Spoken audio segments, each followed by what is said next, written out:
AICCचे spokesperson Shri Sanjay निरुपमजी जे आदले खासदार आसात राज्यसभा आणि लोकसभा ते आज मुद्दामून जे 9 वर्सां हे मोदी राज्याची जी 9 वर्सां जाल्या ताजेर 9 प्रश्न 9 सवाल विचारपाक ते आज हांगा हो देशभर प्रेस कॉन्फरन्सीस चालू आसात आनी जाल्यात त्या निमतान ते आज हांगा आयल्यात आमचे बरोबर हाजीर आसा आमचे विरोधी पक्ष फुडारी बाब युरी आलेमांव आमचे हळदोणेचे आमदार बाब कार्लोस फरेरा आणि गोवा प्रदेश काँग्रेस कमिटीचे जनरल सेक्रेटरी बाब कॅप्टन बिरियाटो हांव आमचे विरोधी पक्ष फुडाऱ्या कडेन मागता की तांणी संजय निरुपमजीक फुलां दिवन ताचो येवकार करचो.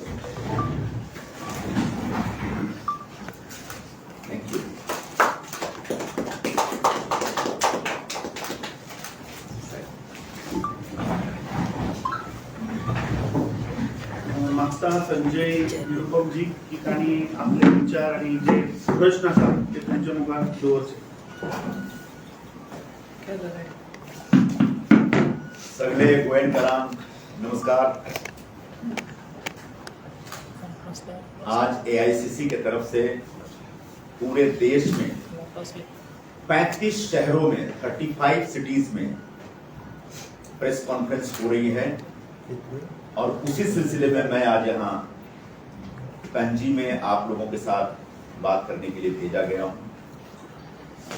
हमारे साथ आज आपके गोवा प्रदेश कांग्रेस कमेटी के अध्यक्ष श्री अमित पाटकर जी, यूरी आलेमांव जी, हमारे लीडर ऑपोजिशन MLA फरीदा साहब एंड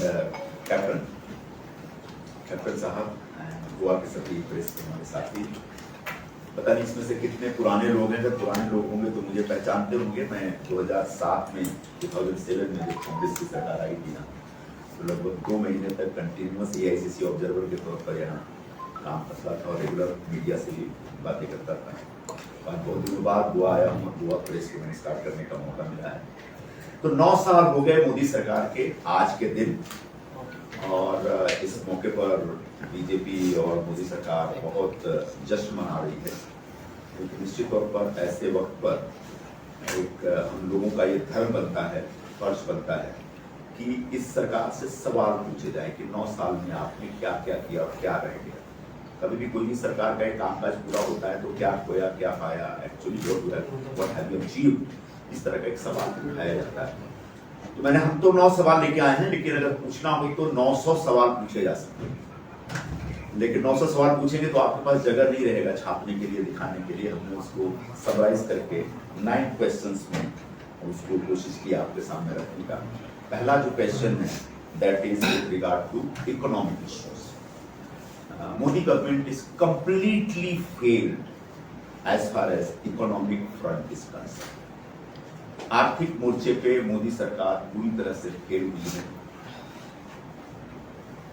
गरीब लोगों को मदद करने के मामले में, बेरोजगारी मुहैया कराने के मामले में, प्राइस राइज को रोकने के मामले में, और कुछ क्रोनी कैपिटलिज्म, जो क्रोनीज जो उनके खास जो एक उद्योगपति हैं उनको प्रमोट करने के लिए सारे नियम कानून कायदे सब किनारे छोड़ दिए गए. तो सबसे पहले उसी फ्रंट पर जो हमारे सवाल हम आपके सामने रखेंगे. महंगाई, आपको याद होगा मोदी जी का एक 2014 में बहुत बड़ा नारा था, बहुत हुआ महंगाई की मार, अब की बार मोदी सरकार. तो लोगों ने बड़ी उम्मीद की भाई कांग्रेस के राज में बहुत महंगाई बढ़ गई है, प्राइस राइज बढ़ गया है, तो क्यों नहीं इस बार मोदी जी को वोट दिया जाए, महंगाई कम हो जाएगी. लेकिन क्या महंगाई कम हुई, ये एक सवाल है. और इस सवाल का जवाब ढूंढेंगे तो सबसे पहले LPG सिलेंडर हमारे सामने आ जाता है. और LPG सिलेंडर का चेहरा इस बार कर्नाटक के चुनाव में भी दिखाया गया था और वहाँ के गांव-गांव के लोगों का बड़ा गुस्सा LPG सिलेंडर के ऊपर था. क्यों था? क्योंकि 2014 में LPG सिलेंडर का प्राइस था 410 रुपये जब हमारी सरकार चाह रही थी. और आज आप सबको मालूम है पूरे देश में इसकी कीमत है 2023 में 1103, मतलब 1103 रुपया उसकी प्राइस है. ऑलमोस्ट 3 गुना, 169% प्राइस बढ़ा है उसका. डीजल पेट्रोल का भाव वही हाल है. 71 रुपीज पर लीटर हम लोग पेट्रोल देते थे 2014 तक. आज इस समय 95 to 100, मुंबई में तो 106 तक है। डीजल 55 रुपीज पर लीटर था हमारे जमाने में 2015 तक जब हमारी सरकार जा रही थी, और आज डीजल का भाव है 83 रुपीज टू 98 रुपीज, कभी कहीं थोड़ा सा ज्यादा है, लगभग 78% राइज हुआ है। मस्टर्ड ऑयल, सरसों का तेल बड़ा यूज होता है खाने में, तो 55 रुपए पर लीटर हमारे जमाने में था, और इस समय 83 to 98 रुपीज, नहीं सॉरी 90 रुपीज पर लीटर पर केजी था वो, और इस समय 143 रुपीज पर केजी, यानी 58% इंक्रीज हुआ है। आटा जो सबसे हमारे स्टेपल डाइट में सबसे इम्पोर्टेंट इंग्रेडिएंट है, और वो 90 रुपए पर किलो हमारे जमाने में नहीं 22 रुपए पर किलो हमारे जमाने में मिलता था, और इस समय 34 रुपए पर किलो, यानी 56% राइज हुआ है। दूध जो कि सबसे इम्पोर्टेंट पार्ट है हमारे फ्यूचर का, 35 रुपए पर लीटर मिलता था हमारे जमाने में, और इस समय 53 रुपीज पर लीटर, यानी लगभग 51% इंक्रीज हुआ। तो महंगाई के मोर्चे पे ये सरकार पूरी तरह से फेल हुई है, और हम मोदी सरकार से यही सवाल पूछ रहे हैं कि जो आपने वादा किया था हिंदुस्तान के वोटरों से, हिंदुस्तान के मतदाताओं से, कि हम आएंगे तो महंगाई को कंट्रोल में करेंगे, नियंत्रित करेंगे, आप क्यों फेल हो गए? आप महंगाई को कंट्रोल क्यों नहीं कर पाए? ये हमारा पहला सवाल है महंगाई के संदर्भ में। महंगाई के बाद अगर आप देखेंगे तो मोदी राज में पिछले 9 वर्षों में गरीबी बढ़ी है, भुखमरी बढ़ी है, और बेरोजगारी बढ़ी है। 3 चीजें जबरदस्त तरीके से बढ़ी है। पूरी सरकार भारत में गरीबों की नहीं, ये सरकार अमीरों की है, ऐसा पिछले 9 वर्षों में पूरे देश को महसूस हुआ। मोदी सरकार भारत के गरीबों और गरीबी पर हमेशा हमला करती दिखती है, जबकि अमीरों को सारी जो फैसिलिटीज होती हैं, सहूलियतें होती हैं, वो देते रहती हैं। उसके एक तो आंकड़ा आपके सामने रखूंगा, अगर मन हो तो नोट करने की कोशिश करिएगा। जैसे भूखमरी के शिकार लोग, जिसको हंगर बोलते हैं, हंगर से एक स्टार्वेशन से या हंगर से के शिकार लोग तो पहले भी हिंदुस्तान में थे। ऐसा नहीं है कि हमारे जमाने में कोई भुखमरी का शिकार नहीं था, लेकिन मोदी राज में भुखमरी के शिकार लोगों की संख्या बहुत तेजी से बढ़ी है। हंगर इंडेक्स पे इंडिया बहुत नीचे चला गया है। जब हमारा जब 2018 की बात करें, 2018 का 2018 का, यानी पिछली सरकार का आखिरी जो साल था, उस समय 19 करोड़ पीपल वेयर ये भुखमरी के शिकार थे, और ये वर्ल्ड बैंक का डाटा मैं दे रहा हूँ आपको। और 2022 आते आते वो 35 करोड़ हो गए, यानी 19 करोड़ से सीधे 35 करोड़, लगभग 4 सालों में ऑलमोस्ट दुगना हो गया। यानी पिछले साल का ये फिगर है जो वर्ल्ड बैंक ने दिया। वर्ल्ड बैंक ने एक और डाटा दिया कि कोविड के बाद से, बड़ा एक इंटरेस्टिंग डेटा है ये, हम लोग की जब सरकार थी, जब doctor Manmohan Singh prime minister थे, और जब सोनिया गांधी जब हमारी यूपीए की चेयरपर्सन थे, उनके देखने में 10 वर्षों तक सरकार चली, उस समय हम लोगों ने 26 करोड़ लोगों को गरीबी रेखा से ऊपर ले गए। और ये हम नहीं कह रहे, ये सब वर्ल्ड बैंक वाले रेगुलर सर्वे करते रहते हैं, हमारे डेटा चेक करते रहते हैं। ये वर्ल्ड बैंक ने फाइनल रिपोर्ट दी थी। कोविड के बाद, कोविड के दरमियान वर्ल्ड बैंक ने कहा 2022 में आके कि लगभग 28 करोड़ लोग कोविड के बाद से इस देश में गरीबी रेखा से नीचे गए। मतलब हमने 26 करोड़ लोगों को गरीबी रेखा से ऊपर लाया, और मोदी सरकार का एक ऐसा राज था। कोविड में क्या क्या हुआ हम आगे बताएंगे आपको थोड़ा सा ब्रीफ में, लेकिन मोदी सरकार का कामकाज ऐसा था कि कोविड के बाद 28 करोड़ लोग गरीबी रेखा से नीचे चले गए, यानी गरीबी बहुत तेजी से बढ़ी है, और यहाँ पर मोदी सरकार पूरी तरह से फेल होती हुई दिख रही है। अर्बन पॉवर्टी 2016 से लगातार 2 परसेंटेज पॉइंट अर्बन पॉवर्टी बढ़ी है। तो गरीबी है, वो तो रूरल एरिया में तो गरीबी घट नहीं रही है, लेकिन अर्बन एरिया में भी गरीबी तेजी से बढ़ रही है। जो एक आंकड़ा आ रहा है वर्ल्ड बैंक की तरफ से, उसमें लगभग 2 परसेंटेज पॉइंट शहरों में गरीबी बढ़ी। अभी सरकार से हमने कहा कि ये गरीबों और गरीबी पर हमला करने वाली सरकार, बिल्कुल उसी तरीके से ये अमीरों को सहूलियत देने वाली सरकार। कैसे? भारत में जो वेल्थ क्रिएट हुआ पिछले 2012 से लेकर 2021 तक, 2012 से लेकर 2021 के बीच एक वेल्थ क्रिएशन जो होता है, उसका जब एक विश्लेषण किया जाता है, तो ऐसा पाया जाता है कि भारत में लगभग 40% हिस्सा जो है वेल्थ क्रिएशन का, वो 1% अमीर लोगों के पास गया।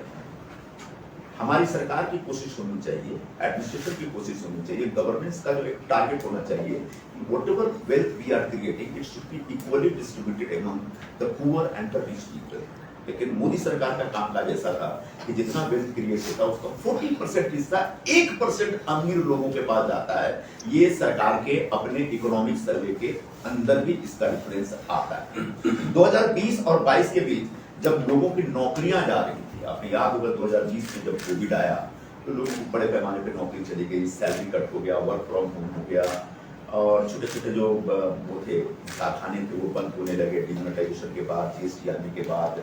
तो नौकरी का एकदम एक बहुत बड़ी जॉब क्राइसिस हो गई और लोगों की नौकरी जा रही है, सैलरी जा रही है, तबाही तक। तब हमारे देश में बिलियनर्स की संख्या बढ़ गई। ये एक मोदी सरकार की उपलब्धि हो सकती है कि जब गरीब लोगों की नौकरी जा रही है, नौजवानों की नौकरी जा रही है, लोग बेरोजगार हो रहे हैं, तब इस देश में 2020 से लेकर 22 के बीच बिलियनर्स की संख्या 102 से बढ़कर 166 हो गई, 166 हो गई। तो इस सरकार का जो पूरा कामकाज है उसका फायदा अमीर लोग ले रहे हैं, बिलियनर्स ले रहे हैं। इसका एक आंकड़ा यह है। ठीक इसी तरह प्रधानमंत्री के सबसे प्रिय जो बिजनेसमैन हैं जिनका नाम सब लोग जानते हैं, गौतम अडानी साहब। गौतम अडानी साहब इसी दरम्यान 2017 से लेकर 2022 के बीच जो उनका वेल्थ में इजाफा होता है, जो इनके इंक्रीमेंट होता है, जो उनका वेल्थ क्रिएशन होता है, वो ऑलमोस्ट 14 टाइम्स बढ़ जाता है।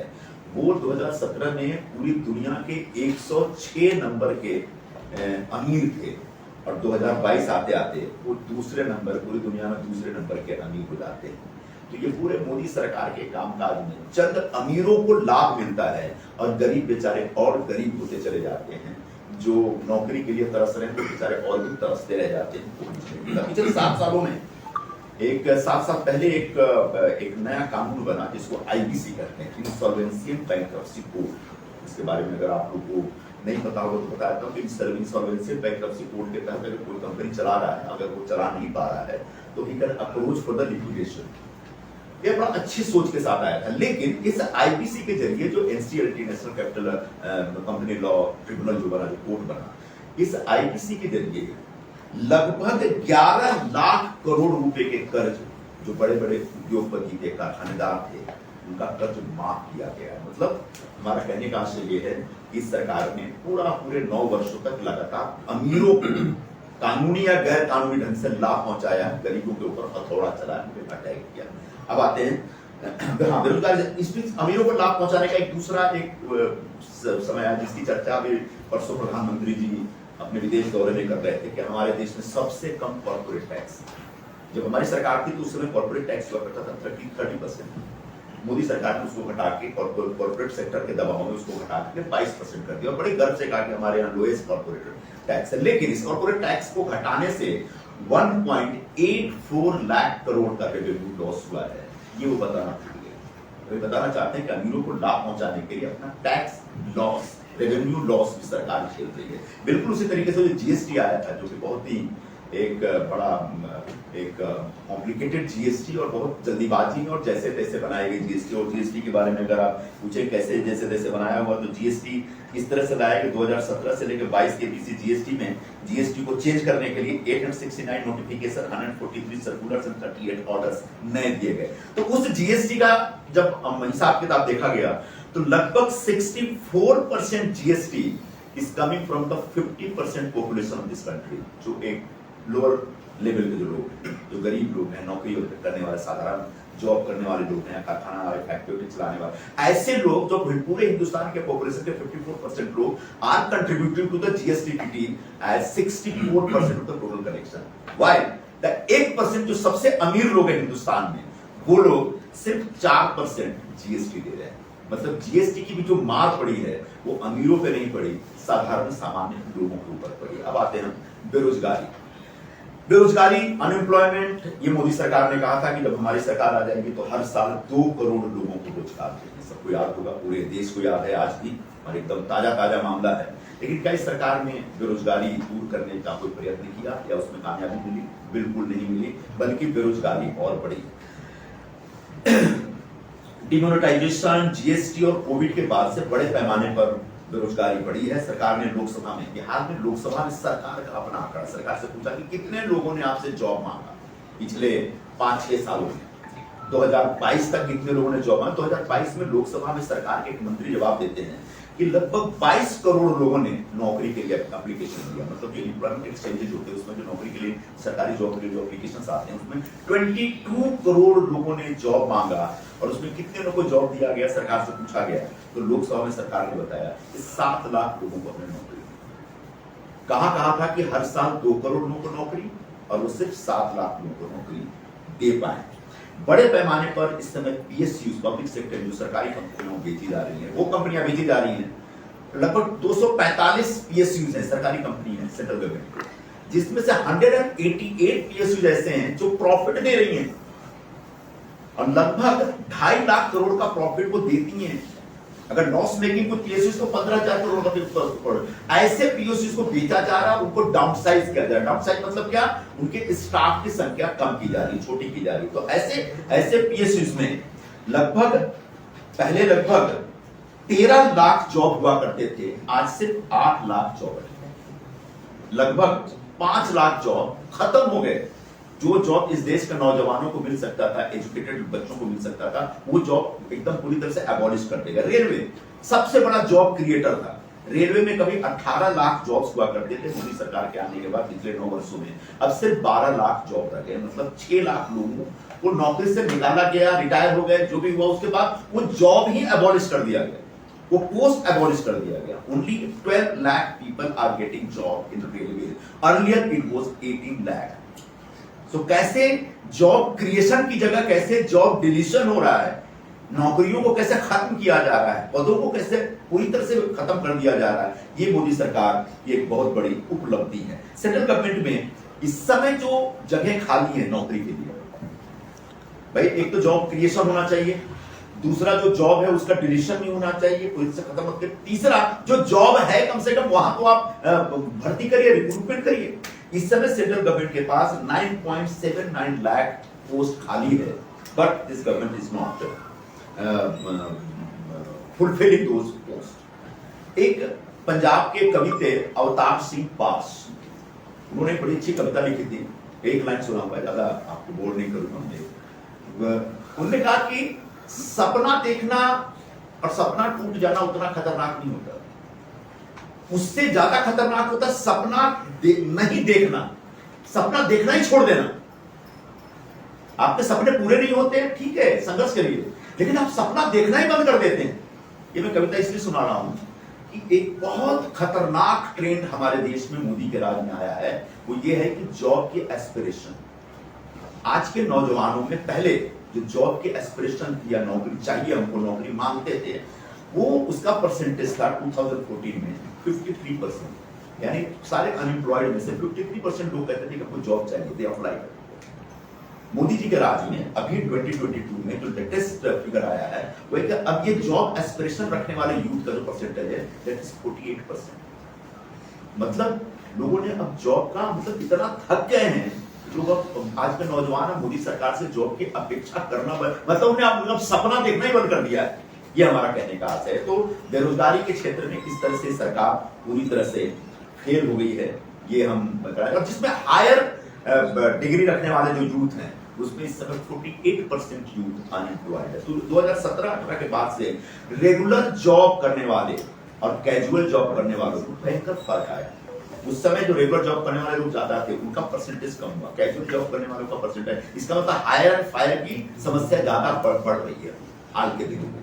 पहले जो परमानेंट जॉब होती थी तो उसमें फायरिंग नहीं होती थी, लेकिन अब परमानेंट जॉब कम हो गए हैं, उसका परसेंटेज लगभग 1.5% कम हुआ है मोदी जी के राज में, और कैजुअल जॉब की संख्या 3% बढ़ गई। इन सब का नतीजा यह हुआ कि देश में लोगों की खरीदने की क्षमता, भाई जब आप नौकरी होगी, सैलरी होगी, कमाई होगी, इनकम होगा, तो एक परचेजिंग कैपेसिटी होती है, तब आप खरीदने की क्षमता बढ़ गई होगी। तो आज कंज्यूमर का जो एक खरीदने की क्षमता है वो कम हो गई है। उसका एक फिगर सरकार ने अभी रिलीज किया है कि 2011-12 में 1501 रुपया का हमारा खरीद क्षमता परचेजिंग कैपेसिटी थी, 2017-18 में घट करके 1446 रुपये हो गए। मतलब इसमें भी लगभग समझिए कि 500-100 रुपये का कम हुआ। ये सब इसलिए हो रहा है, उसका एक फिगर देकर मैं आगे बढ़ूंगा कि मैन्युफैक्चरिंग सेक्टर जो होता है जहां पर ग्रोथ को सबसे ज्यादा वो आगे बढ़ाता है, हमारे धीरे धीरे मैन्युफैक्चरिंग सेक्टर श्रिंक हो रहा है।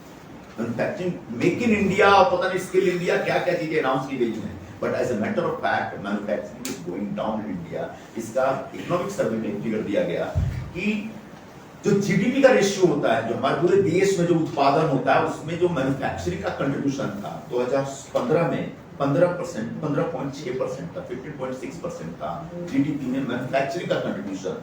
2022 आते आते 13.7%, 13.7%, मतलब मैन्युफैक्चरिंग का पूरा contribution in the countries development is going down and that is why the employment sector और job sector is getting hurt. ये एक बड़ा इशू है। 1960 के बाद पहली बार इस तरह का हुआ है जब मैन्युफैक्चरिंग सेक्टर पूरी तरह से कोलैप्स होने की स्थिति में आ गया है। अब आते हैं एग्रीकल्चर सेक्टर पे। डीप प्रोसेस होता है 2022 तक मोदी जी ने कहा था कि 2022 तक किसानों की आय में दुगनी कर दूंगा, हिंदुस्तान के सारे किसानों के डबल इनकम होने वाली है। सच्चाई ये है कि एग्रीकल्चर ग्रोथ रेट 3.5% है, जो कि लोएस्ट है, और as per government data farmers in India are earning 27 rupees per day by growing crops। मतलब 27 रुपए पर दिन वो कमाते हैं। ये सरकार का अपना आंकड़ा का अपना फिगर है, अपना डेटा है। यानी किसानों की आय नहीं बढ़ी बल्कि किसानों के ऊपर बोझ बढ़ा है। बोझ कैसे बढ़ा? ये जीएसटी वगैरह आने की वजह से जो अलग अलग सेक्टर का जो जीएसटी का रेट है, स्लैब है, वो कैसे बढ़ता है। जब एग्रीकल्चर इक्विपमेंट खरीदते हैं उस पर 12% का टैक्स, जो टायर्स और अदर पार्ट्स ऑफ ट्रैक्टर्स लेते हैं उस पर 18% का टैक्स बढ़ गया है, प्रोसेसिंग मशीन्स लेते हैं उस पर भी 18% का, फर्टिलाइजर्स पर 5% का टैक्स है, पेस्टिसाइड्स पर 18% का टैक्स है, और जो सब्सिडी हम लोग देते थे फर्टिलाइजर्स पे मोदी जी के राज में सब्सिडी कट हुआ है, जिसका एक फिगर आपके ध्यान में लाना चाहूंगा कि लगभग subsidy on fertilizer was 2.2 lakh crore in 2023। अभी 2023-24 का जो फिगर आया है 1.75 लाख करोड़ है। इसका मतलब एग्रीकल्चर सेक्टर में जो किसानों की मदद करने के लिए जो सब्सिडी देते हैं फर्टिलाइजर पे, पावर पे और इरिगेशन पे, वो भी लगातार कम होता जा रहा है। यानी किसानों पर बोझ बढ़ रहा है, किसानों का कर्जा माफ नहीं हो रहा है, किसानों का जो इनपुट कॉस्ट लगातार बढ़ता चला जा रहा है, और किसानों की कमाई दुगनी के बजाय और आधी होती चली जा रही है। आखिरी बार एग्रीकल्चर सेक्टर में 3 काले कानून आए थे एग्रीकल्चर सेक्टर के। आपको याद होगा दिल्ली के पास लगभग 300 दिनों तक लगातार फार्मर्स बैठे थे प्रोटेस्ट करने के लिए, और उस फार्मर्स प्रोटेस्ट पूरे देश में हुआ, खासकर नॉर्दर्न इंडिया में बहुत तेजी से हुआ।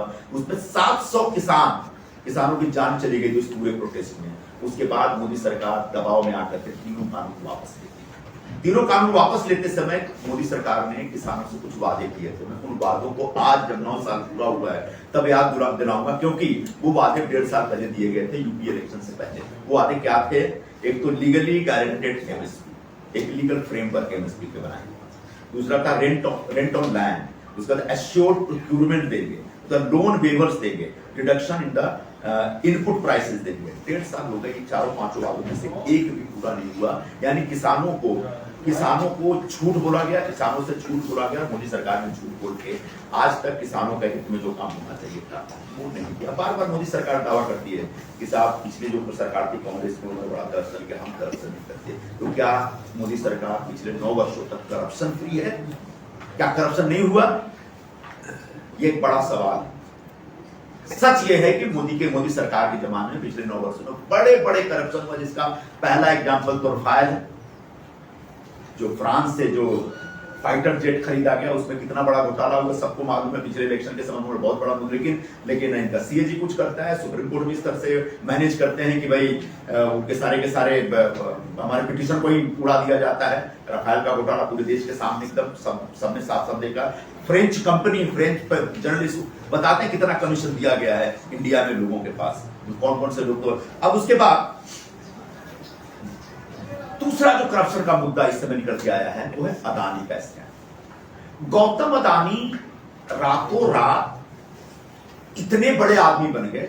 हो सकता है उन्होंने ईमानदारी से काम किया, लेकिन प्रधानमंत्री के इतने करीबी आदमी अगर 5 सालों में इतना बड़ा वेल्थ क्रिएशन करते हैं, जिसमें एलआईसी और स्टेट बैंक ऑफ इंडिया के हजारों करोड़ लगे हैं।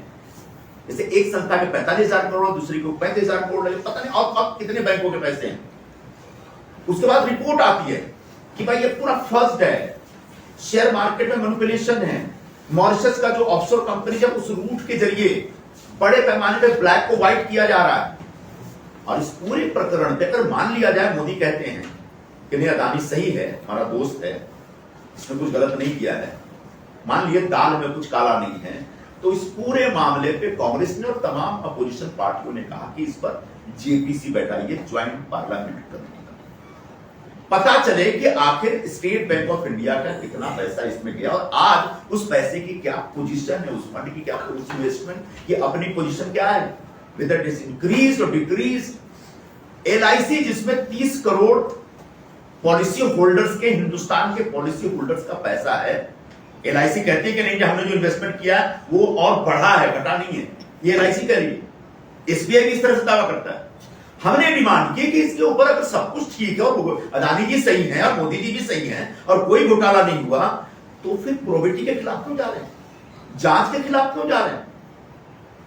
ज्वाइंट पार्लियामेंट कमेटी के अलावा और कोई साधन नहीं है और कोई रास्ता नहीं है, लेकिन सरकार ने बार बार इस अदानी स्कैम की जांच करने से मना किया और आज भी हम बार बार डिमांड कर, 9 साल जब पूरा हुआ है सरकार का, तब भी हमें डिमांड कर रहे हैं कि अगर सब कुछ साफ है, मोदी जी का कोई लेना देना नहीं है, स्टेट बैंक का पैसा डूबा नहीं, LIC का पैसा डूबा नहीं, तो आप ईमानदारी के तकाजे पर इस पूरे मामले की ज्वाइंट पार्लियामेंट्री जांच कराइए, ऐसा हमारी डिमांड है।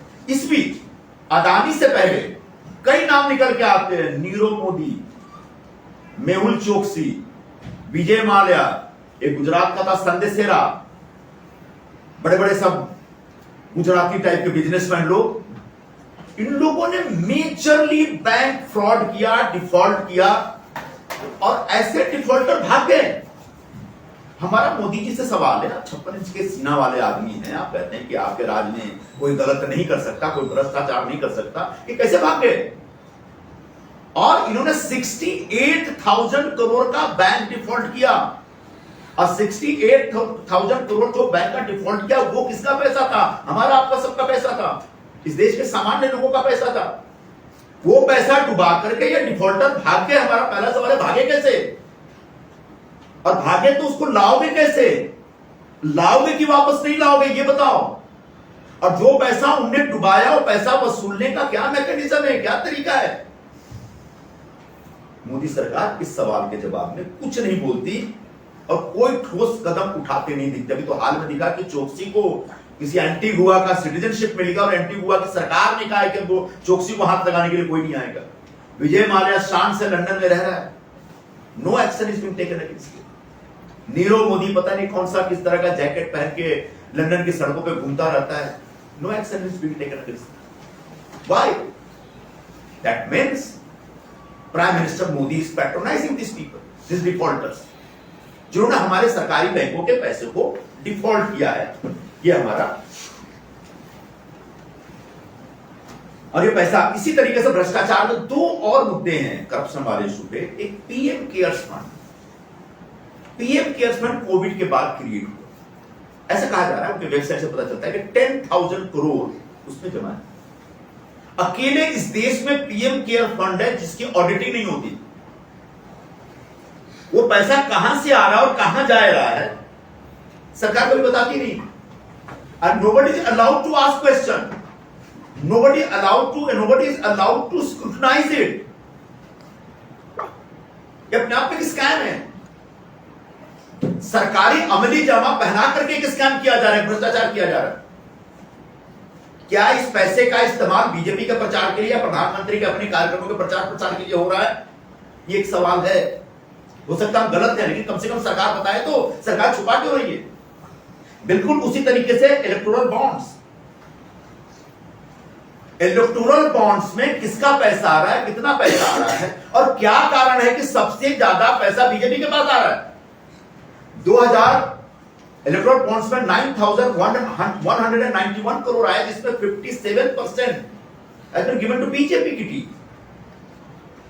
क्यों दिया गया? क्योंकि बीजेपी ने क्विड प्रो को किया है। जिन कंपनियों का काम करना था उनको कंपनियों का काम किया, उनका बड़े बड़े कॉर्पोरेट्स का काम किया और बदले में इलेक्टोरल बॉन्ड्स के रूप में पैसे ले लिए। तो how BJP is patronising corruption, how BJP is promoting corruption, encouraging corruption through corporate sector, उसका सबसे बड़ा उदाहरण आपका यहां पे इलेक्टोरल बॉन्ड्स।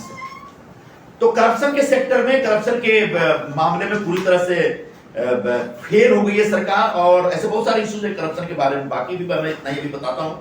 अब आते हैं हम लोग चाइना के मुद्दे पे, कैसे जो नेशनल सिक्योरिटी के इश्यूज हैं उस पर कैसे सरकार पूरी तरह से फेल होती दिख रही है। चाइना के मुद्दे पे आप सबको पता होगा, हमारे नेता राहुल गांधी जी अक्सर इस सब्जेक्ट को उठाते हैं। तो बीजेपी क्या कहती है कि राहुल गांधी से मिलने गए थे, या राहुल गांधी खुद मिलने गए थे चीन के एम्बेसडर से। तो क्या हो गया, हमारे देश में दुनिया भर के देशों के एम्बेसडर रहते हैं, दिल्ली में रहते हैं, उनको हमारे देश की सरकारों ने ही जगह दे दिया रहने का, उनका एम्बेसी है। कई बार एम्बेसडर बोलते हैं कि साहब हमको फला से मिलना है।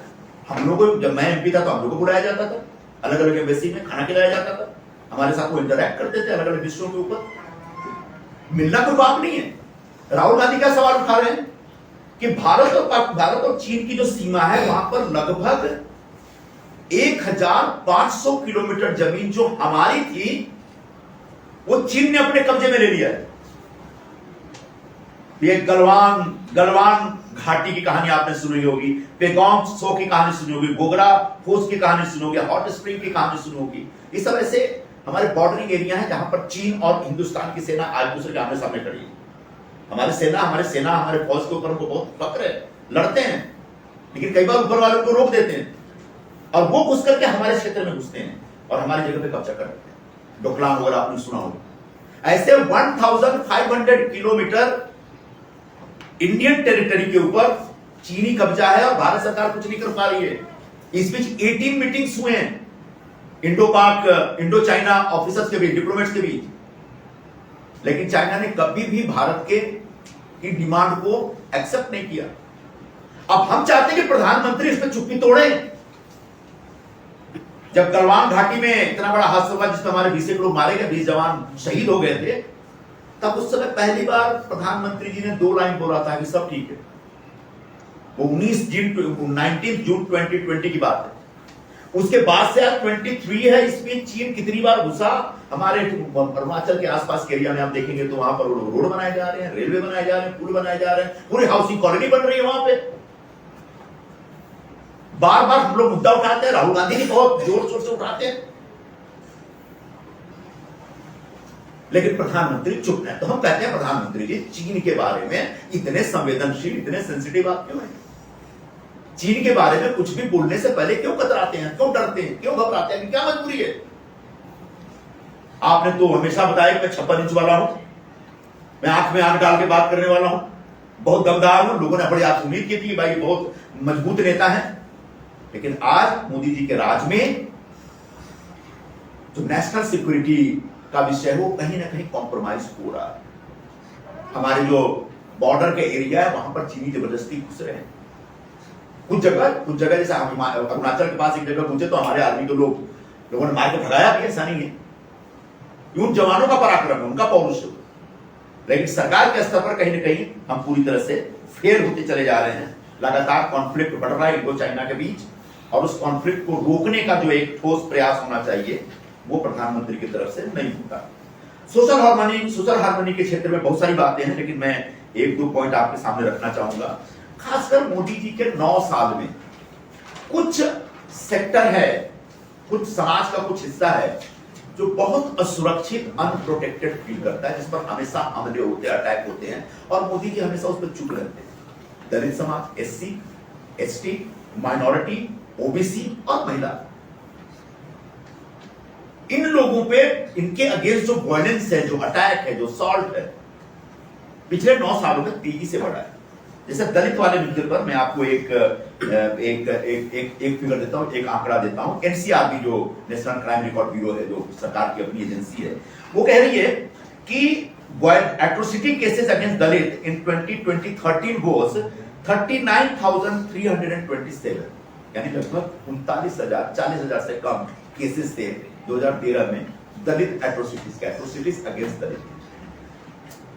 2021 आते आते मोदी जी के राज तक 50,900 मतलब 51,000 केसेस रजिस्टर होते हैं एनसीआरबी का रिकॉर्ड है अगेंस्ट दलित पर जो एट्रोसिटी होती है। तो मोदी जी के राज में बिल्कुल सर ओबीसी का यही हाल है, बेचारे चिल्ला रहे हैं, चीख रहे हैं कि कास्ट सेंसस करो।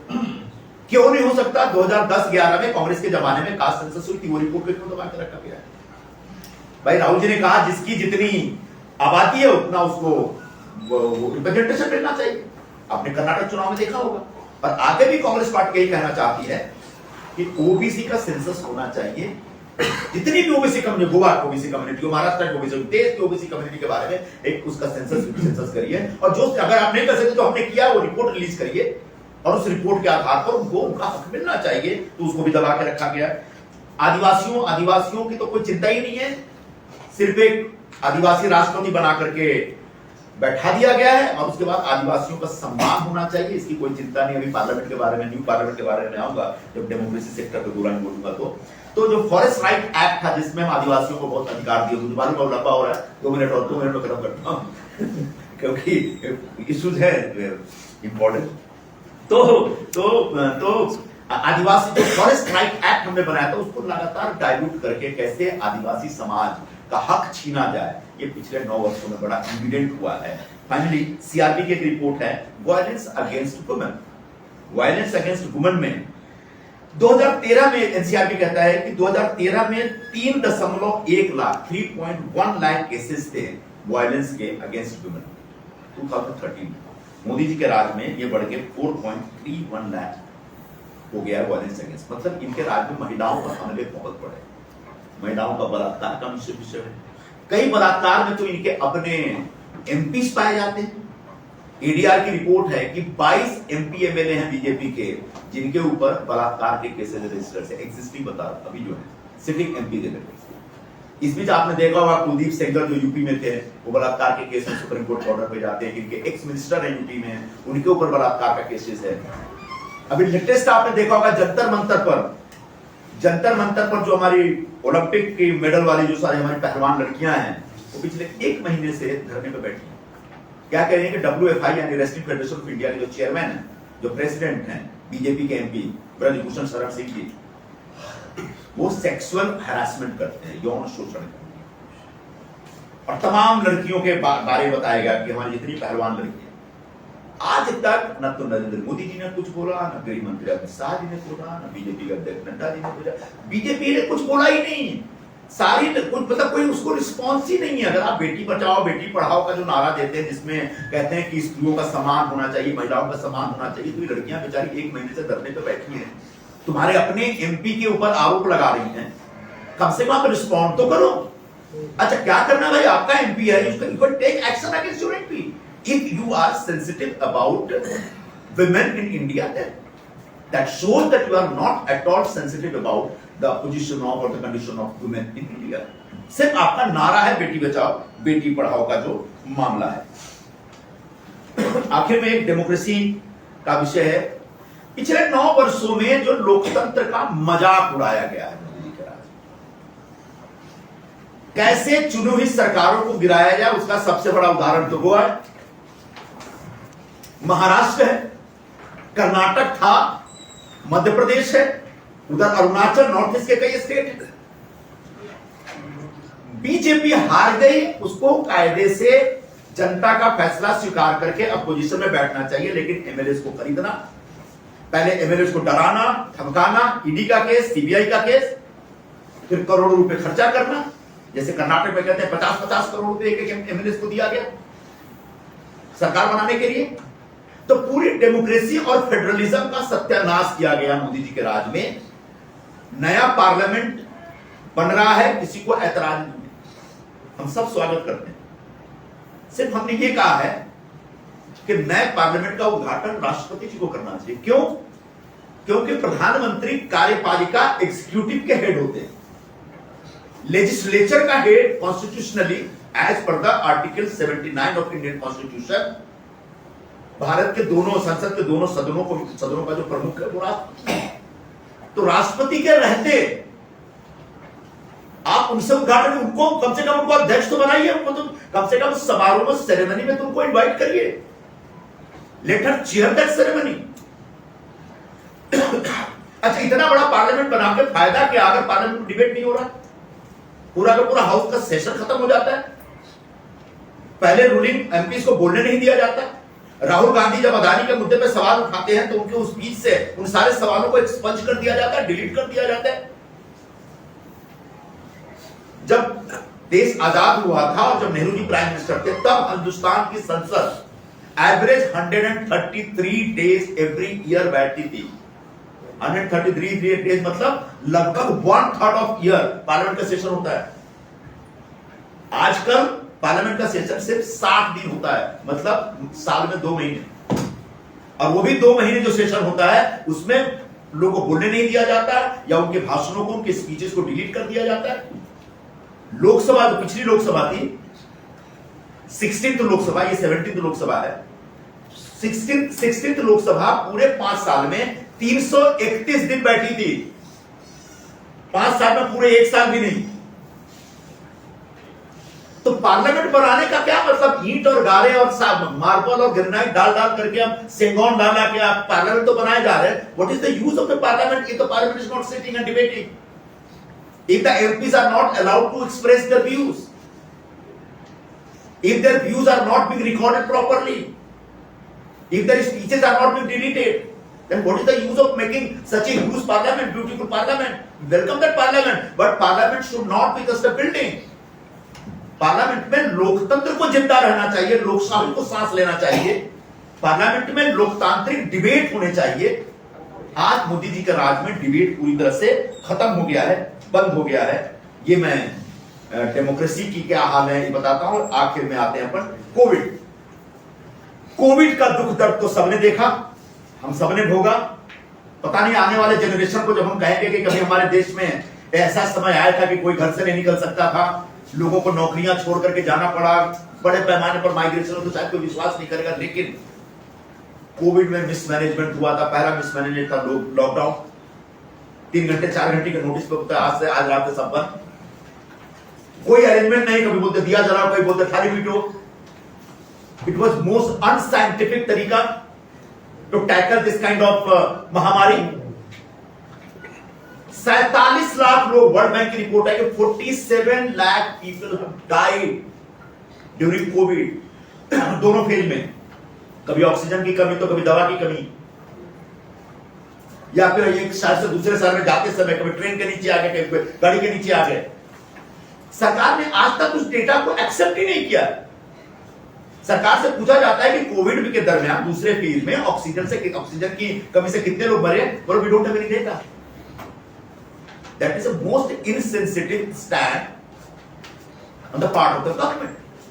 सिमिलरली 4 करोड़ लोग जो माइग्रेंट लेबर थे, मैं समझता हूं पणजी से भी लोग हैं, यहाँ पर बहुत सारे माइग्रेंट लेबर हैं, कुछ यहाँ से कोंकण तो गए बेचारे पैदल गांव में।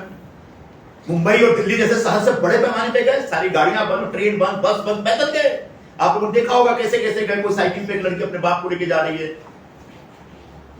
कोई एक बड़े सूटकेस पे बच्चे को लेटा करके एक मां खींच के लेके जा रही, जाते जाते ट्रेन के नीचे आ जाते हैं। भंडारा के आसपास जो एक्सीडेंट हुआ था, 4 करोड़ माइग्रेंट्स के, उसमें कितने लोग मर गए इस बारे में सरकार कुछ नहीं बोल रही। उनके कंपनसेशन का कोई हिसाब किताब नहीं है, कोई इंतजाम नहीं है। तो और उसके बाद वैक्सीन, पहले वैक्सीन लगाने के लिए पैसा, फिर प्राइवेट हॉस्पिटल में पैसा लेने की बात हुई, फिर सरकारी हॉस्पिटल में फ्री में होने लगा, फिर लूटपाट मच गई, दवाओं को लेकर लूटपाट, वैक्सीन को लेकर लूटपाट। तो जो टोटल मिसमैनेजमेंट था, इस पर हमसे हमको मोदी जी से सवाल पूछ रहा है। It was deliberate or due to your inexperience? Somehow Modi government failed as far as the tackling of this महामारी is concerned. And जब 9 साल पूरे हो रहे हैं तो ये सवाल पूछने का अधिकार हमको मोदी जी से पड़ता है। और इसलिए पूछना है कि ये मोदी जी के इस मिसमैनेजमेंट की वजह से 2021 में जो वर्ल्ड बैंक ने रिपोर्ट दी फाइनली, पहली बार हिंदुस्तान का जीडीपी 21% नीचे गया। निगेटिव जीडीपी ग्रोथ था। अब थोड़ा सा रिकवर हुआ है, लेकिन उतना नहीं हुआ।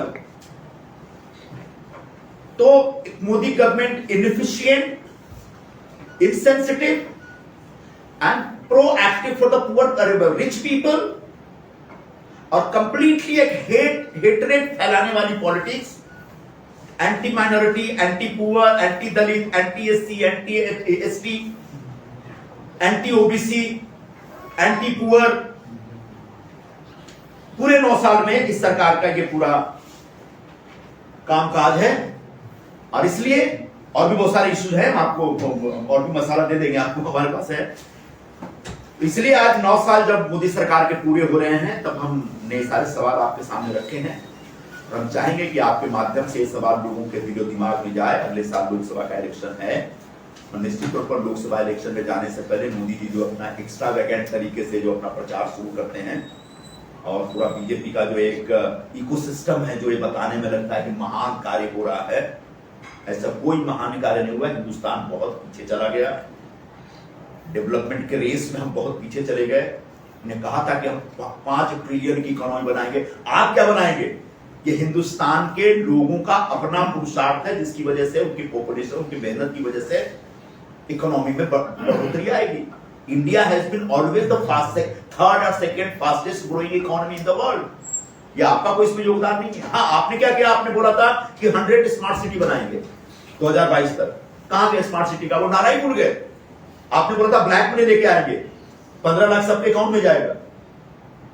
अमित शाह जी कहते कि नहीं, वो तो ऐसे ही एक वो था, जुमला था। आपने कहा था 2022 तक सबको पक्का घर मिलेगा, हाउसिंग फॉर ऑल। बोला था ना कि हाउस फॉर ऑल 2022 तक सबको घर मिलेगा, आपका ये नारा था। 2022 निकल गया साहब, 2023 आ गया। अभी नया गोल सेट किया कि 2047 तक India will be the super power. अब वो 2022 का जो सेट किया था वो सब भूल गए। स्मार्ट सिटी का आइडिया भूल गए। स्किल इंडिया 2022 तक everybody will be skilled in India, भूल गए नारा। मेक इन इंडिया को तो बोलना ही भूल गए, क्योंकि पूरा मैन्युफैक्चरिंग डाउन जा रहा है, नेगेटिव जा रहा है। 15 लाखों के housing for all, double income for, ये भी कहा था कि 2022 तक किसानों का डबल इनकम होगा, भूल गए। उसका बोलते ही नहीं कुछ भी। ब्लैक मनी लाने के नाम पे ये सरकार आई थी सत्ता में। अभी एक पिछले साल की रिपोर्ट है कि स्विस बैंक में पिछले 1 या 2 साल में मोर देन 38,000 करोड़ का ब्लैक मनी जमा हुआ है, मतलब मनी जमा हुआ है। अब स्विस बैंक में जो पैसा होता है वो जायज पैसा तो होता नहीं, तो वहां पर जो चोर बेईमान लोग अपना पैसा रखते हैं, तो सारे स्विस बैंक से चोरों बेईमानों का पैसा लेकर के लाके आपको इंडिया लाना था। उल्टे आज आपके जमाने में स्विस बैंक में, बैंकों में जो डिपॉजिट्स है वो बढ़ रहे हैं तेजी से। यानी इस फ्रंट पर भी आप फेल हो गए हैं। अब बुलेट ट्रेन भी एक मुद्दा, बुलेट ट्रेन 2022 तक बुलेट ट्रेन चला देंगे। अब बुलेट ट्रेन की जो वंदे भारत ट्रेन था, वंदे भारत ट्रेन जब निकलता है कहीं ना कहीं टकरा करके अपना मुंह तोड़ लेता है। अब देखिए जितने बुलेट ट्रेन, ये वंदे भारत ट्रेन शुरू, पता नहीं उसका क्या है, वो चलते चलते कहीं गाय और भैंसा टकराता है और पूरा आगे का मुंह उसका टूट जाता है। That means something is wrong in the whole construction. वो जिस मटीरियल का बना हुआ है वो खराब है। हर 5-10 साल बाद नई ट्रेनें जो शुरू होती हैं, ये कोई जर्मन टेक्नोलॉजी से आया, तो किसी जर्मन कंपनी के पास वो ये टेक्नोलॉजी होगी, उनको ट्रेन भेज दिया। अब मुझे जाते हैं रोज वंदे भारत ट्रेन का उद्घाटन करते रहते हैं, लेकिन the train is not very much dependable. हमेशा हर जगह एक्सीडेंट हो रहा, उसी ट्रेन का क्यों एक्सीडेंट है अपने आप में ये पूछने वाली बात है। ट्रेनें तो इतनी चल रही है। तो हर फ्रंट पर एक फेल्ड गवर्नमेंट को 9 साल पूरे हुए हैं, वो सेलिब्रेट कर सकते हैं, लेकिन हम आपके माध्यम से जनता से यही कहेंगे कि ऐसी सरकार को 10वें साल पूरा होते होते गुड बाय कहना है और आने वाले दिनों में हिंदुस्तान में सब कुछ अच्छा हो, हम फिर से ग्रोथ के जो ट्रैजेक्टरी हमारा ग्रोथ के रास्ते पे फिर से हम आगे बढ़ें और सबके बीच एक जो हार्मोनियस लाइफ होती है, सब लोग बहुत ही सामाजिक समरसता के साथ जिए, किसी के साथ कोई भेदभाव नहीं, नफरत का जो बाजार है हमेशा के लिए बंद हो और मोहब्बत की दुकान खुले, जो राहुल जी ने भारत जोड़ो यात्रा के समय खोली थी, वह दुकान बहुत अच्छे ढंग से चली। अभी कर्नाटक में, पूरे देश में उसी तरह से मोहब्बत की बात, प्यार की बात चले और पूरा देश एक साथ बीजेपी को आने वाले दिनों में रिजेक्ट करे, जहां जहां भी उसको मौका मिले। ऐसा मैं आपके माध्यम से गोवा के सभी नागरिकों से निवेदन करूंगा। बहुत बहुत शुक्रिया, बहुत लंबी प्रेस कॉन्फ्रेंस के लिए झेलने के लिए मैं धन्यवाद देता हूँ। Thank you very much. Sanjay ji, एक सवाल है। सब लोकल सवाल कुछ नहीं लूंगा, सिर्फ यही सवाल। आपने बोला था कि वो ईडी, सीबीआई, आईटी, ये सब मोदी सरकार इनका उपयोग या दुरुपयोग कर रही है। तो आपने अब लगभग 1 घंटा मोदी जी की सरकार की बारे में बताया, तो आपको डर नहीं लगता? मुझे I am asking this with full seriousness. this is not to be taken lightly. I am asking with full seriousness. I am not afraid because for at least 1 hour you have spoken about the. जो डर गया सो मर गया। गब्बर सिंह कहकर गया। अगर हर लोग सभी लोग डरने लगेंगे तो फिर तो ये देश खत्म हो जाएगा। कहीं ना कहीं सबको सच के साथ खड़ा रहना पड़ेगा। अगर राहुल गांधी भी डर जाएं और बोलना बंद कर दें तो फिर सरकार से सवाल पूछेगा कौन? अच्छा, इसकी सजा राहुल गांधी भोग रहे हैं। गलत तरीके से उनकी मेंबरशिप रद्द की गई, उनको डिस्क्वालीफाई किया गया। जो बयान उन्होंने दिया, उन्होंने सिर्फ इतना कहा कि नीरव मोदी, ये मोदी, ललित मोदी, ये सब करप्ट है, बेईमान है, भ्रष्टाचारी है, सारे मोदी भ्रष्ट कैसे होते हैं, उसको इन्हें नरेंद्र मोदी ने अपने पे ले लिया। हो सकता है, लेकिन जाता है, कहता है कि राहुल गांधी का जो ये बयान है ये पूरे ओबीसी का अपमान है। अब ललित मोदी ओबीसी नहीं है, नीरव मोदी भी ओबीसी नहीं है, एक जैन है और एक बनिया है, और नरेंद्र मोदी दूसरे वो ओबीसी में आते हैं, और वो एमएलए शायद ओबीसी में होगा। तो किसी को करप्ट करना, किसी के करप्शन को उजागर करना, इसका मतलब उसकी जाति पर अटैक नहीं हो सकता। अगर ऐसा हो गया तो कल कोई ब्राह्मण बेईमान होगा और उसको मैं बोलूंगा इसने करप्शन किया, तो क्या पूरे ब्राह्मण का अपमान हो गया? ये एक नया तो इस बेसिस पे सूरत के कोर्ट का फैसला क्या आता है? उस डिफेमेशन के केस पे आज तक 6 महीने से ज्यादा की सजा किसी को नहीं मिली है। पहला केस ऐसा है कि डिफेमेशन के केस में, जो मेरे ख्याल से आईपीसी की 2 धाराओं के तहत होता है केस, उसमें पहली बार किसी को 2 साल की सजा दी गई है। 2 साल की सजा क्यों दी गई? क्योंकि पब्लिक रिप्रेजेंटेशन एक्ट जो है, पीपल्स रिप्रेजेंटेशन एक्ट है, उसकी एक धारा यह कहती है कि किसी भी इलेक्टेड मेंबर के ऊपर अगर 2 साल की सजा सुनाई गई तो उसकी मेंबरशिप रद्द हो सकती है। तो उनको डिस्क्वालीफाई करने के उद्देश्य से सूरत कोर्ट ने ये दोषपूर्ण फैसला दिया, और उस फैसला के आते ही, उस फैसले के 24 से 48 घंटे के अंदर लोकसभा सचिवालय ने और सरकार पूरा मुस्तैदी से लग करके राहुल गांधी को डिस्क्वालीफाई कर देते हैं। फिर भी राहुल गांधी डरे नहीं। हमने क्या कहा कि राहुल गांधी संसद में जितने खतरनाक है उससे ज्यादा खतरनाक सड़क में, याद रखना। वो लोगों के बीच जाते हैं, लोगों को गले लगाते हैं, और लोगों के मन में राहुल गांधी के लिए एक विश्वास पैदा हो रहा है। इसका सबसे बड़ा सबूत कर्नाटक का चुनाव है। कर्नाटक के प्रचार में जहां जहां राहुल गांधी गए 50,000 लाख लोग बिन बुलाए आके खड़े होते थे, जबकि मोदी जी की जो रोड शो हुआ करता था वो फ्लॉप हो जाता था। जबरदस्ती पब्लिक पकड़ के लाना पड़ता था। एक वीडियो आपने देखा होगा, अमित भाई शाह का एक कोई रोड शो चल रहा है, अमित भाई खुद बोल रहे कि तुझसे मोटरसाइकिल दिख रहा है, लोग तो दिख ही नहीं रहे हैं। ये क्या, ये एक सरकार की जो गलत नीतियां, उन नीतियों पे कंसिस्टेंटली बोलते रहने का नतीजा है। लोगों के अंदर एक विश्वास पैदा हो रहा है। लोग परेशान हैं, लोग थक गए हैं, लोग डरे हुए भी हैं। बड़े पैमाने पे गोवा के एमएलए भी डरे हुए थे जो छोड़ के भागे। महाराष्ट्र के एमएलए, शिवसेना के जो एमएलए छोड़कर गए सिंधेगुट पे, कौन थे? सब ईडी के केसेस थे उन पे। मध्य प्रदेश में ईडी के केसेस थे, कर्नाटक में ईडी के केसेस थे। या तो लालची हैं या डरे हुए हैं। तो वैसे ही अगर सब डर जाएंगे तो फिर तो हिंदुस्तान खत्म हो जाएगा। इसलिए कुछ ना कुछ लोगों को तो निडर होकर खड़ा रहना पड़ेगा। जो सजा देना है दे दो साहब, गोली मारना गोली मार दो, ईडी सीबीआई लगाना लगा देना। अगर कुछ गलत किया होगा तो सजा भोग लेंगे, नहीं किया तो निडर होकर लड़ेंगे। ओके सर, आपने स्मार्ट सिटी के ऊपर बात की। हाँ, सो पेंजिम की स्मार्ट सिटी के ऊपर आपका क्या राय है? पेंजिम एक डेवलपिंग सिटी शुरू से रही है। जब ये बीजेपी आई थी ना, उससे पहले से पेंजिम डेवलप हो रहा है। पर गोवा का डेवलपमेंट हम लोग आज से नहीं 25-30 साल से तो मैं रेगुलर आ रहा हूँ यहाँ पे, ठीक है, डेवलप हो रहा है। तो ये जो अभी नए रोड या ब्रिज बन रहे हैं, वो एक ब्लॉक जो एक हाँ समझ सकते हैं, स्मार्ट सिटी करके रखा है। I think their own minister, I think on smart city our officers have taken multiple press conferences.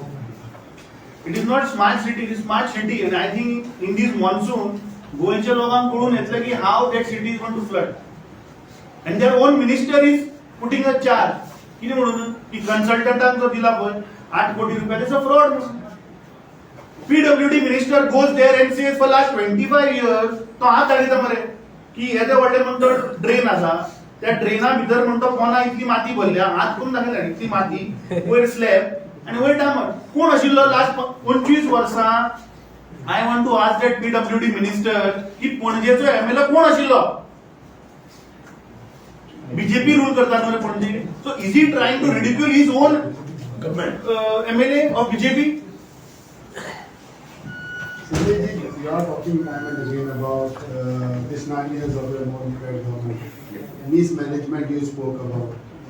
आप गोवा में जैसे कांग्रेस की हालत हो रही है उसके बारे में आप कुछ नहीं बोल रहे क्योंकि लास्ट 5 years बिफोर आपके 17 एमएलए थे 17 गवर्नमेंट में उसमें से ज्यादातर बीजेपी में गए अभी जो 11 है उसमें से 8 गए 3 सिर्फ बाकी so what mismanagement does in Congress party goes then because इस सब्जेक्ट पे people repose confidence in your party goals and your MLAs teach so why should people believe in them after that? मैंने इस subject पे एक दूसरी press conference लेके हम जरूर जवाब देंगे बिकॉज सर हमने एक घंटे आपसे माय डियर फ्रेंड एक घंटे आपको Yes, सुना yes. so I have a right to ask you answer that No, you have rightly asked your question and I am You are prepared with this? I'm obediently trying to answer, trying to reply your question.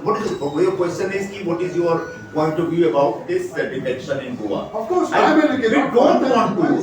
नहीं करेंगे ना everybody knows it. The whole country knows it. Whole Communist Party knows it. What went आप wrong. बताइए क्या है हाँ तो आज इस विषय पे नहीं बोलना है आज सिर्फ मोदी सरकार के 9 साल पे 9 सवाल उस पे आप कर दीजिए 2 दिन बाद प्रेस कॉन्फ्रेंस कर लेंगे अगली बार मैं आऊंगा तो मैं इस पे जवाब देके जाऊंगा सर, आज हमको डाइवर्ट नहीं करना मेरा पूरा ये है कि आज जरा मोदी सरकार की सेवा करिए कांग्रेस की सेवा मत करिए आज Sanjay Nirupam it's our request to you Nirupam ji एक ही और देखा जाएगा तो आने वाले एमपी इलेक्शंस के लिए महाराष्ट्र गवर्नमेंट रेडी है गोवा गवर्नमेंट भी रेडी हो रहा है महाराष्ट्र में एक लिस्ट वायरल हो रही है कैंडिडेट की लिस्ट हो रही है गोवा में आने वाले समय में कैंडिडेट की लिस्ट के बारे में बहुत टाइम है गोवा में कोई लिस्ट महाराष्ट्र में कोई लिस्ट नहीं शिवसेना वालों ने अनऑथराइज तरीके से कुछ नाम रिलीज कर दिया उसका कोई वैल्यू नहीं है वहां तो हम 3 पार्टियों का अलायंस हो मिलकर हम तय करेंगे आगे जाकर के but still lot of time has to मतलब there lot of time to discuss all this thing और यहाँ पर भी जो सीट पे टर्म है बहुत टाइम 1 साल है लोकसभा का अभी से कौन नाम तय करने वाला सर यस मैम अभी ऑस्ट्रेलिया से पीएम जो आए हैं वहाँ पर भाषण वगैरह देखे और उनके भारत लौटने के तुरंत बाद भारत के जो 5 स्टेट्स है वहाँ के स्टूडेंट्स वहाँ पर मतलब जो पढ़ने के लिए जा रहे हैं हाँ। उनको बैन किया है 5 स्टेट से उसके बारे में आप बहुत बड़ा इंटरेस्टिंग क्वेश्चन है आपका एग्जैक्टली जिस दिन प्राइम मिनिस्टर साहब ऑस्ट्रेलिया में थे या सिडनी में थे उसी दिन ऑस्ट्रेलियन गवर्नमेंट डिसीजन ले रही है कि मेरे ख्याल से महाराष्ट्र नहीं गोवा कौन से 5 स्टेट देना स्टेट का नाम यूपी है हरियाणा यूपी हरियाणा ऐसे कोई 5 स्टेट है वहां के जो स्टूडेंट्स हैं उनका एडमिशन को बैन किया है उनको एडमिशन नहीं देगी that's completely wrong you can not इस तरह से मतलब डिफरेंशिएट नहीं कर सकते इंडियन स्टूडेंट के बीच कि you are from Maharashtra and Goa you are from Karnataka तो you are welcome and you are from UP Bihar and Haryana और Madhya Pradesh you are not welcome that's completely wrong prime minister को इस पूरे विषय के ऊपर अगर वही बात करते अपने काउंटर पार्ट से ऑस्ट्रेलियन प्राइम मिनिस्टर से तो मुझे लगता है ज्यादा भला होता अगर नहीं किया तो मैं डिमांड करूंगा कि आप यहाँ लौट के आए आपकी इतनी अच्छी दोस्ती बन गई और ऑस्ट्रेलियन प्राइम मिनिस्टर ने बोला कि मोदी इज बॉस तो जिसने आपको बॉस बना उससे कम से कम हमारे स्टूडेंट का भला करवाइए ये रीजन क्या है आई डोंट नो रीजन पता नहीं आई डोंट नो रीजन जो भी रीजन होगा बहुत ही रिडिकुलस रीजन होगा कितना टाइम लगेगा कांग्रेस पार्टी को कैंडिडेट आप जितना नहीं आप कर देंगे it is not in February and election is in March don't worry it will be done by before ठीक है कालू सर आईचे प्रवाहाचे नोटिफिकेशन आयला ओके बाय आज इसी सब्जेक्ट पे रखते हैं और बाकी गोवा के सब्जेक्ट पे कभी और ये लोग बोलेंगे नहीं तो आप बोलेंगे तो मैं भी आके थोड़ा स्टडी करके बोलूंगा thank you so nice of you thank you